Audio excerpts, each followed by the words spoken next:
Good morning students. SST 10th class civics कर रहे हैं हम इसमें। और सिविक्स में हमारा जो सेकंड चैप्टर है संघवाद, उसकी पिछली क्लासेस में हमने पढ़ा कि एक तो ये पढ़ा था कि संघवाद क्या होता है, उसकी कुछ खास विशेषताएं जो होती हैं वो हमने पढ़ा, उनके बारे में डिस्कस किया। उसके बाद हमने डिस्कस किया भारत में संघीय व्यवस्था, हमारा ये टॉपिक अभी चल रहा है। पिछली क्लास में हमने पढ़ा था कि किस तरह से जो शक्तियाँ हैं, जो अधिकार हैं, उनको हमारे देश में विभाजित किया गया है। 3 तरह की सूचियाँ हमने पढ़ी, संघ सूची, राज्य सूची और समवर्ती सूची। 3 तरह की पढ़ी थी ना? हाँ, तो 3 तरह की सूची पढ़ी। संघ सूची में वो टॉपिक्स आते हैं, वो विषय आते हैं जो किसके अंडर में है? केंद्र सरकार के अंडर में है। ठीक है, जैसे रेलवे, रक्षा वाला आर्मी का जो सिस्टम है, बैंकिंग वगैरह है। और जो राज्य सूची है, राज्य सूची में वो टॉपिक आते हैं जो राज्य के अधिकार में होते हैं। केंद्र सूची यानी कि संघ सूची में जो अधिकार लेने का फैसला होता है, सारी शक्ति किसके हाथ में होती है? केंद्र के हाथ में होती है। राज्य सूची में अधिकार किसका होता है? मेनली राज्य का होता है। ठीक है, राज्य स्वतंत्र होता है। और एक होती है समवर्ती सूची। समवर्ती सूची में वो विषय आते हैं जिन पर दोनों मिलकर काम करते हैं, लेकिन अंतिम फैसला अगर किसी बात पर मतभेद हो जाता है तो अंतिम फैसला कौन लेगा? अंतिम फैसला केंद्र सरकार लेगा। हमने ये 3 सूचियां पढ़ी, मैंने इनके विषय भी आपको बताए थे। ठीक है, किसमें कितने कितने विषय हैं। दो तरह के विषय बताए थे, पहले और अब, मतलब जो चेंज हुए हैं। उसके बाद हमने पढ़ा कि कुछ ऐसे राज्य भी हमारे देश में जिनको विशेष अधिकार मिला हुआ है, मतलब जो हमारे यहाँ ये जो बंटवारा किया गया है ये समान नहीं है, इसमें भी क्या है? असमानता है। कुछ राज्य ऐसे हैं जो विशेष अधिकार लेकर बैठे हैं और कुछ ऐसे हैं जिनको कोई खास अधिकार नहीं है। सिंपल सा वहां पर सिस्टम। ऐसे हमने कश्मीर के बारे में पढ़ा कि वहां पर विशेष अधिकार है, वहां पर लोग जमीन नहीं, दूसरे राज्य के लोग जमीनें नहीं खरीद सकते, व्यापार कर सकते हैं लेकिन ज्यादा इतने अच्छे से नहीं, हमारे वाले वहां ज्यादा नहीं वो कर सकते। और भी कई तरह की बातें थी।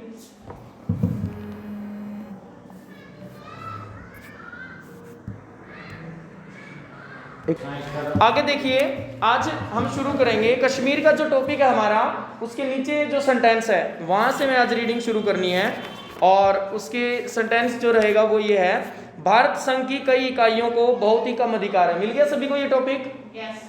ठीक है, मिल गया। तो देखिए, भारतीय संघ की कई इकाइयों को बहुत ही कम अधिकार हैं, मतलब कुछ ऐसे भी स्टेट्स मिलेंगे जिनको बहुत कम अधिकार दिए गए हैं और कुछ ऐसे हैं जिनको विशेष भी दिए गए या ज्यादा भी दिए गए हैं। ये वैसे छोटे इलाके हैं। कैसे इलाके हैं ये? छोटे इलाके हैं जो अपने आकार के चलते स्वतंत्र प्रांत नहीं बन सकते। मतलब इनका आकार इतना छोटा है कि ये स्वतंत्र प्रांत तो बन नहीं सकते।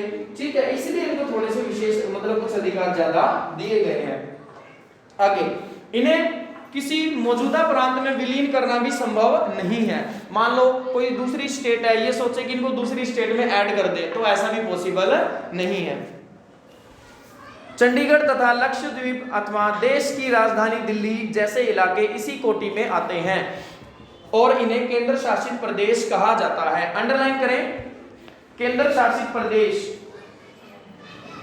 अब केंद्र शासित प्रदेश की डेफिनेशन क्या हो? एक तरह से हम देखें तो हमें यहाँ पता चला कि केंद्र शासित वे प्रदेश होते हैं जो किसी प्रांत का हिस्सा नहीं है, वे स्वतंत्र होते हैं लेकिन स्वतंत्र प्रांत के रूप में नहीं होते। स्वतंत्र तो है, वो आकार में छोटे हैं और स्वतंत्र प्रांत नहीं है। तो ये हमारे केंद्र शासित प्रदेश हैं। इन क्षेत्रों को राज्यों वाले अधिकार नहीं है। अंडरलाइन, इन क्षेत्रों को राज्यों वाले अधिकार नहीं है। इन इलाकों का शासन चलाने का विशेष अधिकार केंद्र सरकार को प्राप्त होता है। अंडरलाइन करेंगे यहां तक। और इसके साथ आगे जो स्पेस है ना, थोड़ा सा वहां लिख लो एक बात। 8 केंद्र शासित प्रदेश। कितने केंद्र शासित प्रदेश अब हमारे? 8। लिखो, 8 केंद्र शासित प्रदेश। ठीक है, थोड़ी सी नॉलेज के लिए तुम्हें बता देता हूं, लास्ट ईयर अक्टूबर में हमारे 9 केंद्र शासित प्रदेश थे। और उससे पहले, अक्टूबर से पहले, जब तक हमने कश्मीर को राज्य बनाकर रखा था, कश्मीर में धारा 370 हटने से पहले क्या था हमारा राज्य? ये हमारे 7 केंद्र शासित प्रदेश थे। कितने केंद्र शासित प्रदेश थे? 7। फिर कश्मीर में से वो धारा हटाने के बाद कश्मीर के पूरे भाग को 2 केंद्र शासित प्रदेश में बदल दिया गया। एक तो था जम्मू कश्मीर और एक लेह लद्दाख। ठीक है, कितने हो गए अब? 7 + 2 9 हो गए थे। 31 अक्टूबर 2019 को हमारे 9 केंद्र शासित प्रदेश बन गए थे। लेकिन इस वर्ष यानी कि 2020 26 जनवरी 2020 से जो हमारे 2 केंद्र शासित प्रदेश होते थे, एक तो दादर नगर हवेली और एक दमन द्वीप, वो 2 अलग अलग थे।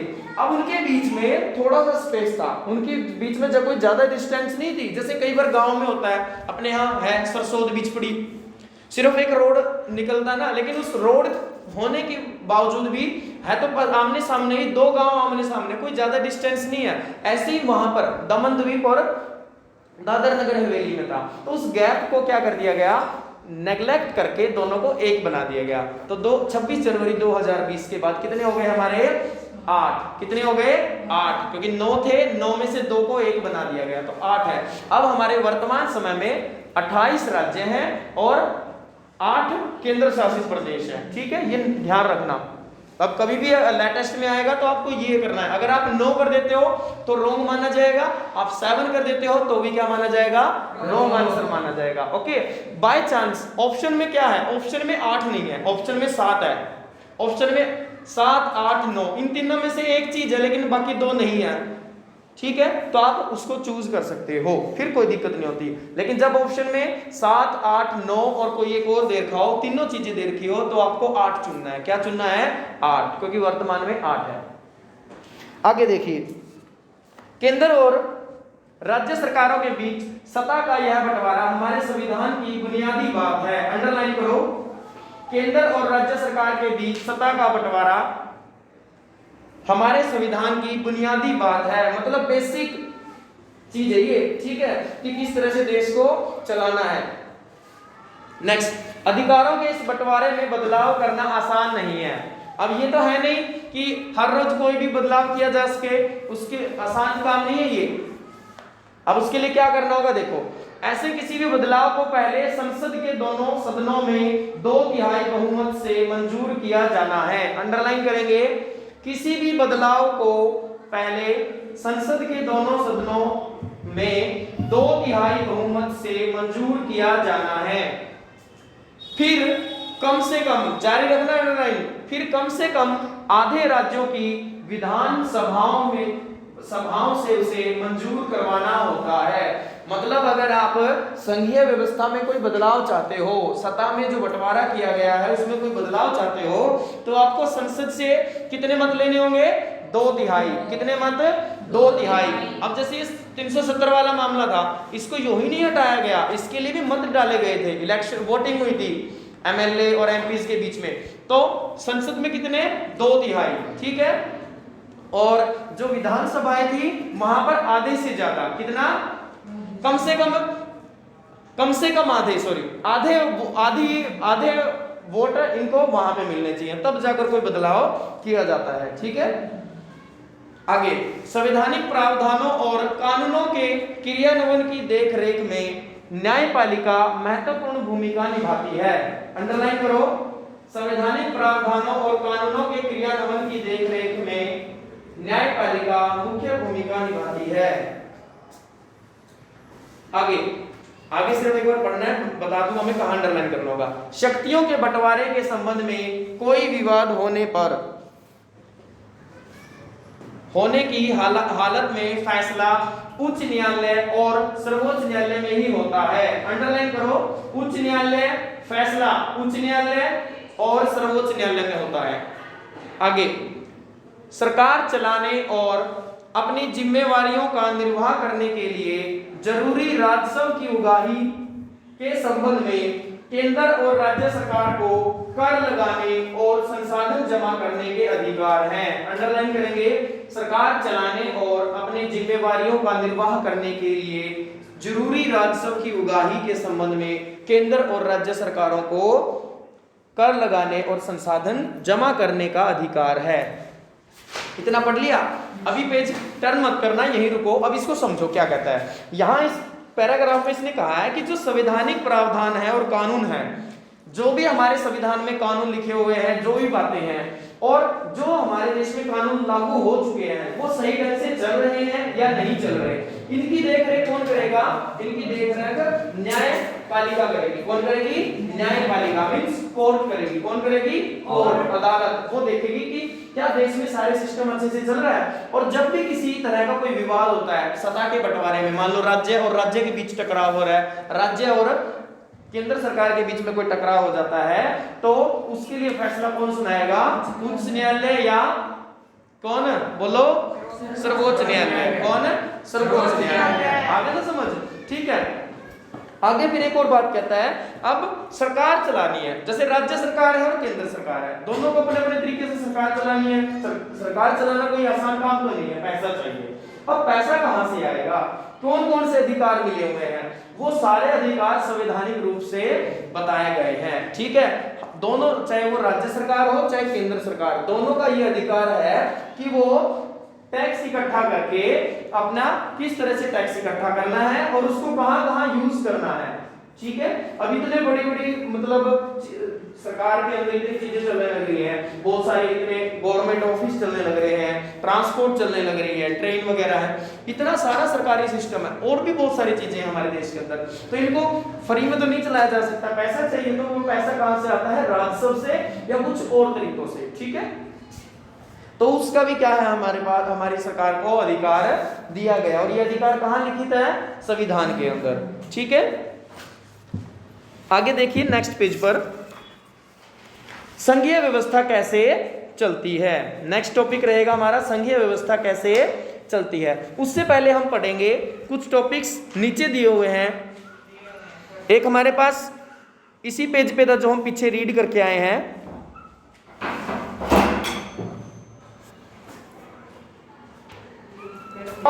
सुनो रेडियो में क्या कहता है? आकाशवाणी पर एक हफ्ते तक राष्ट्रीय और एक क्षेत्रीय समाचार बुलेटिन रोज सुने। सरकारी नीतियों और फैसलों से जुड़ी अखबारों की सूची बनाइए और उनको निम्नलिखित श्रेणियों में बांटे। सिर्फ केंद्र सरकार की से जुड़ी खबरें, आपके या किसी अन्य राज्य सरकार से जुड़ी खबरें, केंद्र और राज्य सरकार के संबंध में खबरें। मतलब कहने का तात्पर्य ये है, अगर आप न्यूज देखते हो, क्या देखते हो? न्यूज देखते हो या न्यूज़पेपर रीड करते हो, तो आप कई बार न्यूज देखोगे, उसमें क्या होगा, जो न्यूज दी होगी उसमें केंद्र सरकार का जिक्र मिलेगा। बहुत सारी खबरों में सिर्फ केंद्र सरकार का जिक्र मिलता है। तो इसका मतलब वो जिस विषय पर वो बात होने लग रही है, वो खबर है, वो विषय किसके अंडर में है? केंद्र सरकार के अंडर में है, ठीक है। अगर राज्य सरकार से रिलेटेड न्यूज है, अगर कोई किसी विषय में राज्य सरकार को बार बार दोहराया जा रहा है, तो जैसे हरियाणा सरकार ये कर रही है, हरियाणा सरकार वो अब ये योजना लेकर आएगी, ये किस मुद्दों पर काम चल रहा है, रोजगार प्रदान करने की सोच रहे हैं, पुलिस वाली भर्ती जो है, ऐसा कुछ न्यूज है, तो इसका मतलब वो टॉपिक किसका है? राज्य सरकार का है, ठीक है। तो आप ऐसे कलेक्ट कर सकते हो अगर आप न्यूज़पेपर वगैरह, न्यूज या फिर टीवी पे देखते हो तो। और कई बार दोनों से संबंधित खबर भी होती है। उसके बाद नेक्स्ट टॉपिक है हमारा, वो अगले पेज पर है ऊपर, क्या समझा क्या जाना। सबसे पहले पोखरण, जहां भारत ने अपने परमाणु परीक्षण किए, राजस्थान में पड़ता है। मान ले अगर राजस्थान की सरकार केंद्र सरकार की परमाणु नीति के विरोधी होती, तो क्या केंद्र सरकार को परमाणु परीक्षण करने से रोक सकती थी? पोखरण सुना होगा, मूवी भी आई थी जॉन अब्राहम की, नहीं देखी? परमाणु नाम से मूवी आई थी, तो देख लेना, काफी उसमें दिखाया गया, मतलब ये पूरी स्टोरी वहां पर दिखाई गई कि किस तरह से जो अमेरिका ने अपने सैटेलाइट छोड़े हुए हैं, उनकी नजर से बचकर हमने एक परमाणु परीक्षण किया था। उस टाइम हमारे प्रधानमंत्री कौन थे?